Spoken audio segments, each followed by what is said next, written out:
سلام سلام أمل العالم زلهم كبرات هوات سلام እግዚአብሔር ምሳኹም ይኹን ናይ ሎማዓንቲ መደበ እምበር ክትፈትዎ ተስፋ እንዳገበርኩ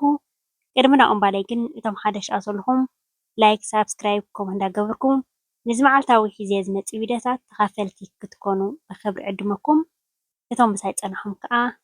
ወርቃዊ ዝኾነ ግዜኹም ሰዊኢኹም ኣብ ጎነይ ኮይንኩም ተተባብዑኒ ዘለኹም ካብ ልበይ ዘመስግነኩም ንኩላትኩም ዘምሕዋተይ እግዚአብሔር ኣምላኽ ዝዓበየት ዕድመን ጥዕናን እሞ ዕድመን ጥዕናን ይሃብኩም ናይ ሎማዓንቲ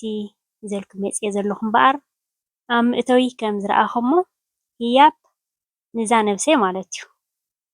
ንዛ ነብሰይ ጊፍቲ ልደት ኣውደ ዓመት መዓልቲ ኣዚዘያ እንዲቐኒየ ብኦንላይን ማለት እዩ ግን ልክዕ እቲ ኣውደ ዓመት መዓልቲ ከዓ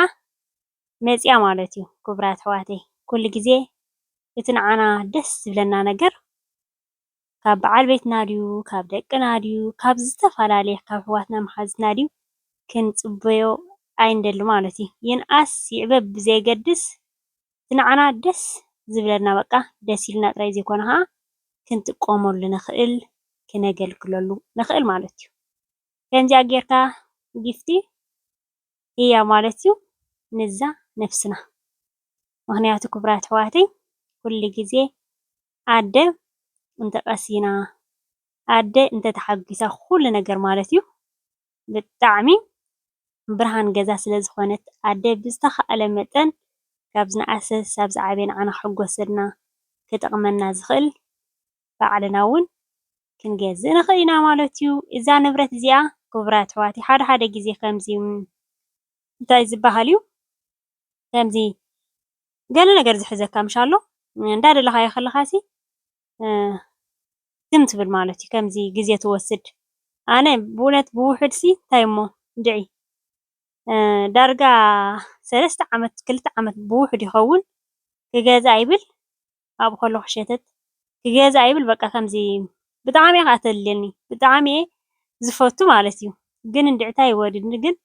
ብሓፈሻ 2026 ኮይና ተወዲኣ ማለት እዩ ክቡራት ኣሕዋተይ ብጣዕሚ ዝገርም እዩ 2026 እንደገና ከዓ ልደት መዓልቲ መፂኣ ኣላ ማለት እዩ ክቡራት ኣሕዋተይ ከምኡ ይሕዘካ ሓደ ሓደ ግዜ ዋላ ንብረት ናይ ገዛ እዚኣስ ክገዝኣ እየ ገለ እንዳበልካ ብኡ ንብኡ እንዳገበርካ ከዓ ግዜ ተናውሖ ኣሎ ሕጂ እምበኣር እዛ ህያብና እዛ ጊፍቲ ናይ ሰላም ቲቪ ክንከፍታ ኢና ብሓንሳብ ከይድና ክቡራት ኣሕዋተይ ገምቱ እስከ እንታይ ትብሉ ከምዚኣ ገይረ ስልምልም ኣቢለ ፅብቅ ኣቢለ ንዛ ነፍሰይ መቸም ኣነ ክቡራት ኣሕዋተይ ነፍሰይ ክፈቱ መዓት እየ ነፍስና ተፈቲና ከዓ ሓዳርና ንፈቱ ደቅና ንፈቱ በዓል ቤትና ንፈቱ ቤተሰብና ንፈቱ ማለት እዩ እንታይ ዝበሃል ሎቱ ንሱ ትፈቱ ኢሎም ሕጂ ክቡራት ኣሕዋተይ ኣነ ብጣዕሚ ብጣዕሚ ንዛ ነፍሰይ ማዓረይ ብጣዕሚ ቱ እየ ዘብላ ማለት እዩ ስለዚ ሕጂ እንታይ እያ ገዚኣትላ ዘላ ንሰላመይ ማዓረይ ብጣዕሚ ይግባእ እዩ ከዓ ንሰላመይ እዚ ይግባእ እዩ ይግባእ እኪ ነፍሲ ኩሉ ግዜ ንነፍስና በቃ ባዕልና ሳፖርት ግዜ ህብ ኣቢልና ግዜ ፍልይ ኣቢልና ካብቲ 24 ሰዓት ዝሃበና እግዚኣብሔር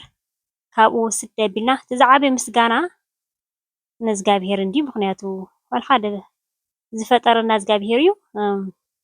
ዘንብረና ዘሎ እውን እግዚኣብሔር እዩ ማለት እዩ እቲ ዝዓበየ ግዜና ንእግዚኣብሔር ነመስግነሉ እንደገና ንነብስና እውን ኣብ ስደት ኮይና ሓትልካ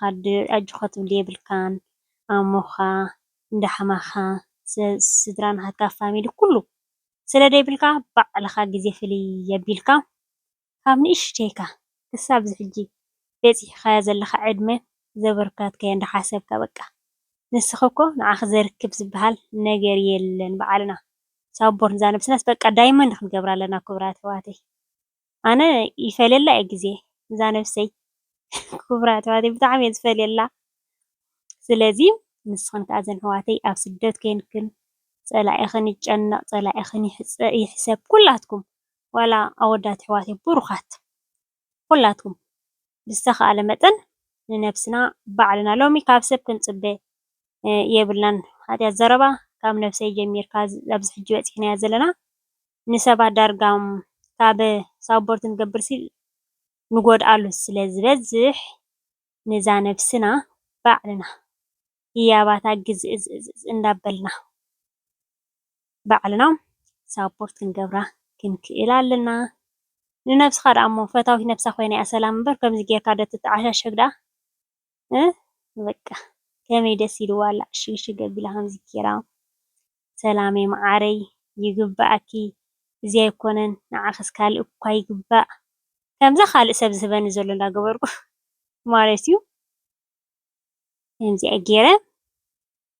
ትሪእዋ ዘለኹም ክቡራት ኣሕዋተይ እስኹም ገምቱ ቅድሚ እታ ንብረት ምርኣይኩም ፀሓፊ ኢኹም እዚኣ እትኸውን ገለ ኢልኩም ማለት እዩ።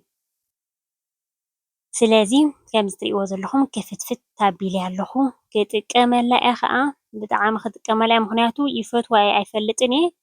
ዋላ ኣብ ኣፍሪቃ ከለኹ ብጣዕሚ እየ ዝጥቀም ከምዚ ዓይነት ብጣዕሚ ክፈቱ መዓት እየ ሕጂ ከዓ